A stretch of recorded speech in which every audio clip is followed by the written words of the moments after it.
Assalamualaikum warahmatullahi wabarakatuh. Hello, good morning all. I hope you are in good healthy today. We are group 2. We will presentation about management, guidance and counseling function related to planning function. And I am Kori Putra is moderator today.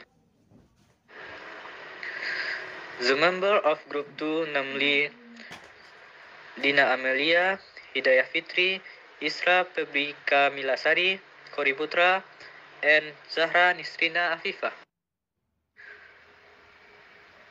Table of contents. A. Definition of planning.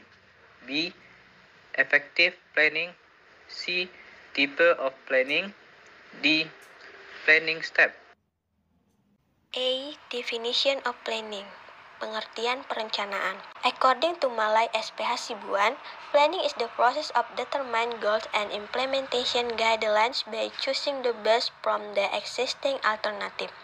Planning is the process of deciding what goals to pursue over a period of time in the future and what to do to achieve those goals.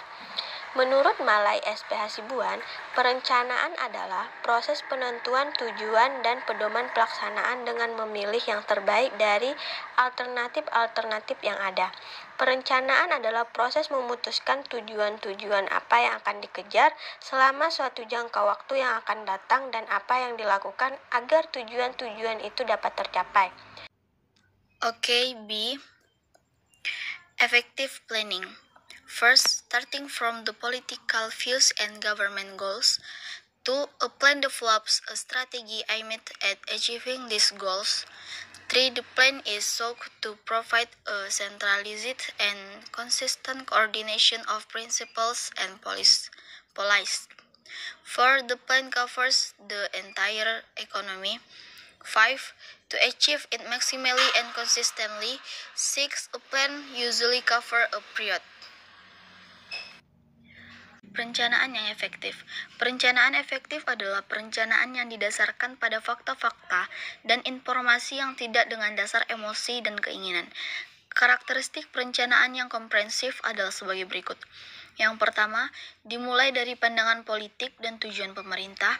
Kedua, suatu rencana menyusun sebuah strategi yang ditunjukkan untuk mencapai tujuan tersebut, yang biasanya dijabarkan menjadi target yang lebih khusus. 3. Rencana tersebut diupayakan menyajikan suatu koordinasi terpusat dan konsisten terhadap prinsip dan kebijakan, memilih tindakan yang optimum dalam melaksanakan strategi, serta mencapai targetnya sehingga dapat digunakan sebagai desain kerja untuk mengarahkan keputusan dalam tindakan sehari-hari. Yang keempat, perencanaan tersebut mencakup seluruh perekonomian.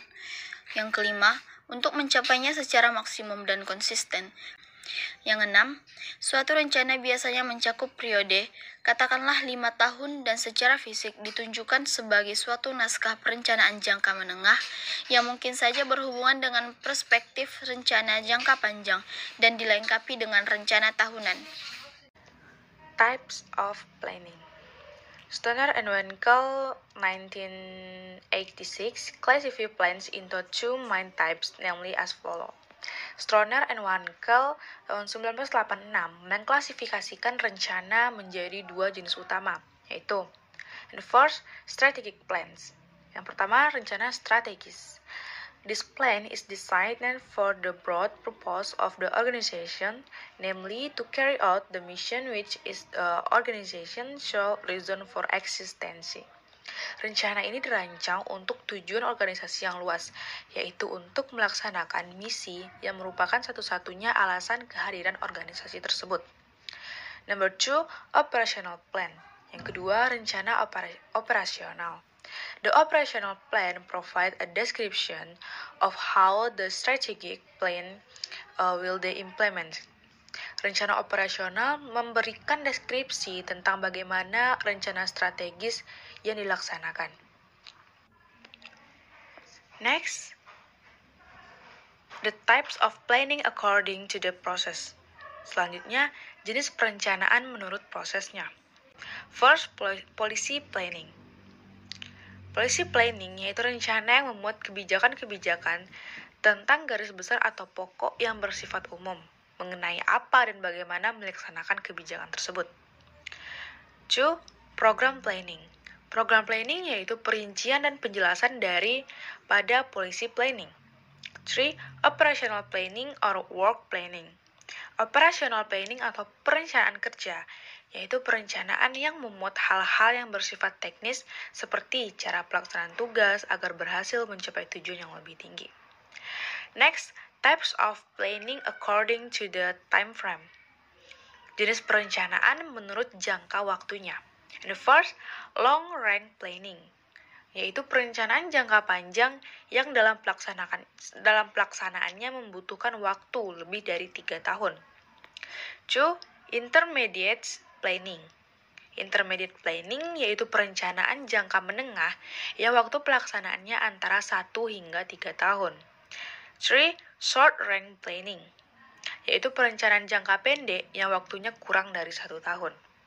Next, types of planning according to the area of implementation. Nah, jenis perencanaan menurut wilayah pelaksanaannya. The first, national planning, which is a plan intended for the entirety of the country.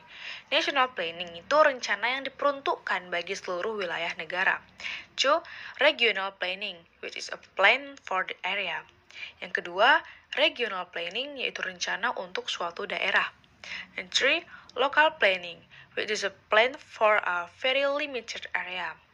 Yang ketiga, local planning yaitu rencana untuk daerah yang sangat terbatas. D. Planning step.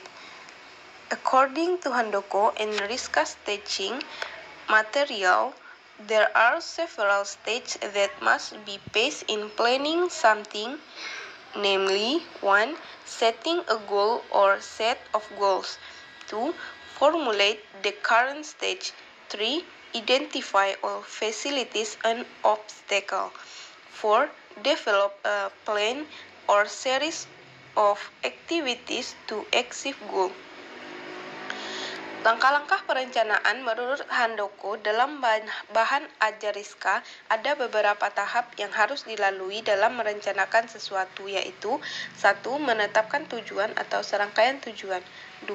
Merumuskan keadaan saat ini. 3. Mengidentifikasi segala kemudahan dan hambatan. 4. Mengembangkan rencana atau serangkaian kegiatan untuk mencapai tujuan. The process of planning step is as follow. 1. Forecasting atau perakiraan merupakan suatu usaha yang sistematis untuk meramalkan atau memperkirakan waktu yang akan datang dengan penarikan kesimpulan atas fakta yang telah diketahui. 2. Setting goals atau penetapan tujuan merupakan suatu aktivitas untuk menetapkan sesuatu yang ingin dicapai melalui pelaksanaan pekerjaan. 3. Programming atau pemrograman adalah suatu aktivitas yang dilakukan dengan maksud untuk menetapkan langkah-langkah, unit, dan anggota, dan pengaturan waktu. 4. Scheduling atau penjadwalan adalah penetapan atau penunjukan waktu menurut kronologi tertentu guna melaksanakan berbagai macam pekerjaan. Budgeting atau penganggaran merupakan suatu aktivitas untuk membuat pernyataan tentang sumber daya keuangan yang disediakan untuk aktivitas dan waktu tertentu. 6. Prosedur atau pengembangan prosedur merupakan suatu aktivitas menormalisasikan cara, teknik, dan metode pelaksanaan suatu pekerjaan. Well, the end presentation from group 2. I am a moderator. There are mistakes. Thank you for attention. Assalamualaikum warahmatullahi wabarakatuh.